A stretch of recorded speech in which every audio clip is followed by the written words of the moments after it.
Hello, Bobby Torres here, and welcome to Frightbox Goes Gorilla, where we produce pro-level productions using basic utilitarian-style tools within unexpected environments. Now, since starting this YouTube channel, one of the most common things, or one of the most common messages that I receive are people sending me their mixes asking for a mix critique.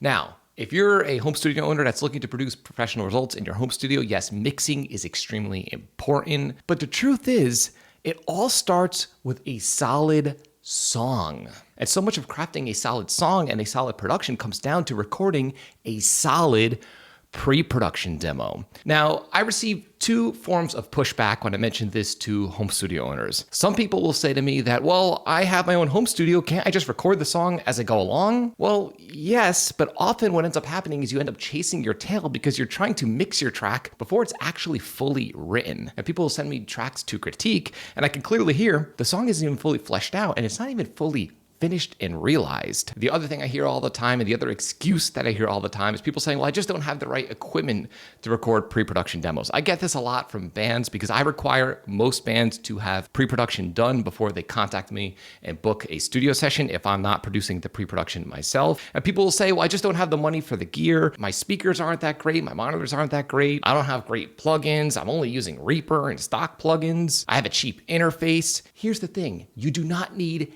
anything fancy to track high quality pre-production demos. And believe me, you must record solid, crystal clear pre-production demos if you want to produce a professional level recording. Whether you're a band that's going into track in a pro studio, or if you're a home studio owner that's recording your own music. Now, my band King Kelly has been largely inactive in the past 10 years outside of a single we recorded 2 years ago, but we've recently regrouped and we're currently recording a brand new EP. And what I decided to do is document the entire experience from pre-production all the way through to the final master on this YouTube channel. So you could see that this can be done with minimal gear, even in the most non-ideal, non-studio spaces using, again, cheap gear. And in today's video, we're going to talk about pre-production, and I'm going to reveal to you where I'm recording the pre-production for this EP. And you might be shocked. Let's dive into it. All right, here we are. We are in the basement of Mr. Steve Biasucci, who happens to be the singer of King Kelly. We've decided to do all of the pre-production down here because it's convenient. You know, I could just meet him at his house. We could just head on to the basement and get working on the songs. And that's the point of this video. We are not using anything fancy.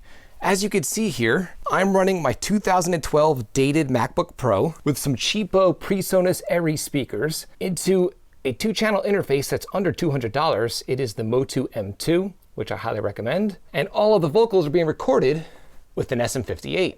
And we're using some old beat up Audio-Technica headphones. And to be honest with you, I'm actually just leaving the monitors on the entire time, even when he's tracking, because we are just tracking pre-production demos. Now, I hear excuses all of the time from people on why they can't track pre-production, that they don't have the space, they don't have good enough gear, they don't have great monitors, they don't have a good enough interface. You don't need any of that. As you can see, we are in a basement. As a matter of fact, we actually tracked legit vocals for an official release a few years ago for a song that's called Jep and Ramona Ain't Gonna Make It. As a matter of fact, I documented the entire thing so you could see how I recorded that song in this space, or at least the vocals for that song. There's a link below in this video's description if you'd like to check out those videos. And for that song, we actually used an SM57 for all of the vocal tracks, and it turned out great. So again, let's take a close look at the rig here. I've got my simple laptop set up with my external SSD, and I'm using EasyDrummer 2 for the scratch drum tracks, and the old TSC50 for my scratch guitar track, and just a stock PSA1 in Pro Tools for the scratch bass track. And of course, the vocal mic is just plugged directly right into this interface.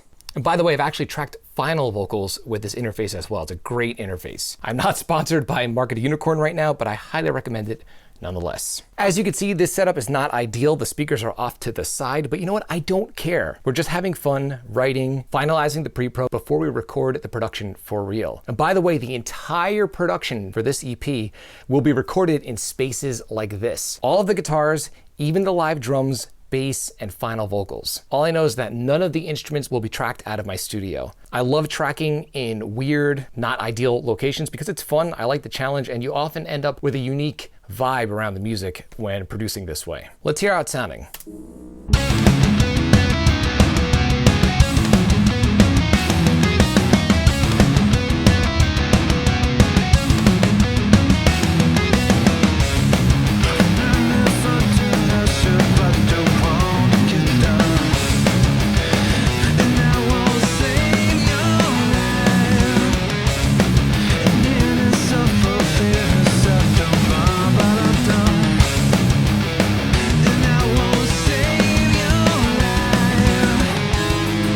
Very simple, we're just working on the arrangement. All of the riffs have been ironed out, and Steve is writing his vocal melodies, and eventually he'll be writing lyrics to the melodies that he has previously written throughout this pre-production phase. And that's it. Just another reminder that you do not need fancy gear to make great music. You just have to get creative and use what you have. All right, here we are in the actual pre-production session. I just wanted to kind of talk a little bit about what's going on behind the scenes and under the hood, because people ask me a lot of questions about my pre-production process. And the truth is, it's extremely straightforward, and I like to keep a lean and simple songwriting template and pre-production template, and only focus on the important things. In other words, the song itself. If you have a good song at the source, your recording phase and mixing phase and mastering phases are going to become so much easier because you're not fighting against things that aren't that great in the first place. So I also want to say this, it doesn't matter if I'm producing a band or if I'm working on my own music, my process is exactly the same. And by the way, if you've been following this Frightbox Goes Guerrilla series, you might be wondering what happened to that band that I started pre-production with back at the end of last year. The truth is they've gone through multiple lineup changes, multiple drummers, I believe multiple bass players as well. And we're just, waiting for them to kind of finalize their lineup so we can dive into that EP. So I'm working with multiple projects at once right now. Now, first things first, let's look at the tracks that are going on in this pre-pro session. Right here, I have a song called User Words and Past Names 2. Pretty much the arrangement is finalized. Steve, the singer, has all of his vocal melodies set via the pre-production phase. He just has to write lyrics. And I'm going to be working with our drummers, and we could finalize all of the little details with the drums as well. But when it comes to pre-pro, I really prefer to use MIDI drums, mainly because you could hear all of the parts super duper clear. It's easier to copy and paste and make adjustments, change tempos, maybe make certain riffs halftime or double time. It's just a way cleaner way to work with music, in my opinion. Even if, I'm working with a band that writes in a room together, I still prefer in the pre-pro phase to move everything over to MIDI drums because, again, they're so flexible. Even if I have a drummer playing on an E kit. And of course, amp sims are very convenient. You can just plug right in, get your ideas out. And I'm using the TSE X50 for guitars. It's only really 1 or 2 guitar tracks so far. And just a stock bass amp sim for the bass.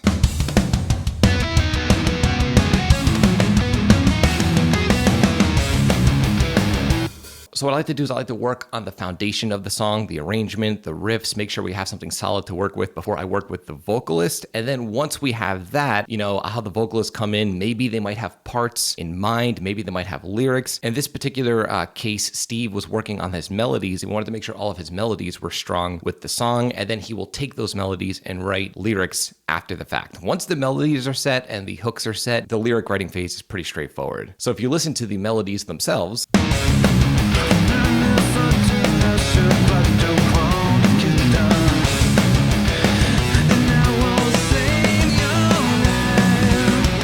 so he doesn't have lyrics yet, but he has a strong foundation to work with because, again, the melodies are working with the riffs. And one of the beauties of working in a DAW, of course, is that you could just fly stuff around. As you could see, I was not shy with, moving riffs around, duplicating parts, seeing if this riff would work in the later verse or the later chorus. It's just a great process and a great habit to get into. And I'm not thinking about recording at all. All I'm focusing on right now is making sure that the songs are strong. And we're about 4 songs in. We have a few little odds and ends to work out as far as the final details before we start recording, but we're in a good place. And I'll be sharing the entire recording process and the entire production process for this EP on the channel.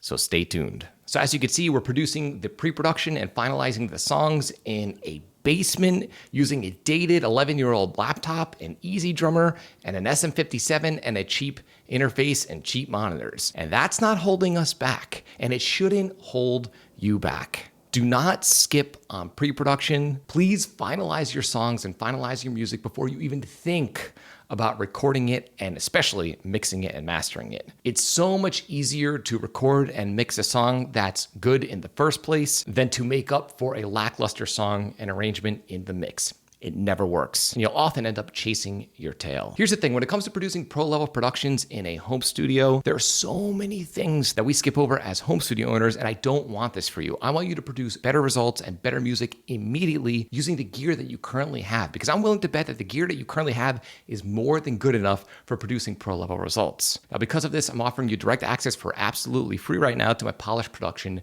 checklist. The checklist outlines my entire process for producing professional level productions, regardless of the gear and the environment, and will help you become aware of maybe where you might be going wrong currently in your home studio. The PDF is straight to the point and absolutely free. You can have direct access by clicking the link below in this video's description. So I'm curious to know, do you follow a similar plan and a similar method when recording pre-production with your own band and your own music? Or maybe you're not recording pre-production at all. I'd love to hear from you, and I'd love to hear of the process that you're currently using for creating your songs. Leave a comment in the comment section below and let me know what you've been up to in your home studio. Now, I want you to catch this entire Frightbox Goes Gorilla series where I produced this entire EP, so make sure you have clicked the bell icon and that you've subscribed to the channel so you can be notified every time I upload a new video on the channel and for this specific series. Until next time, happy pre-producing.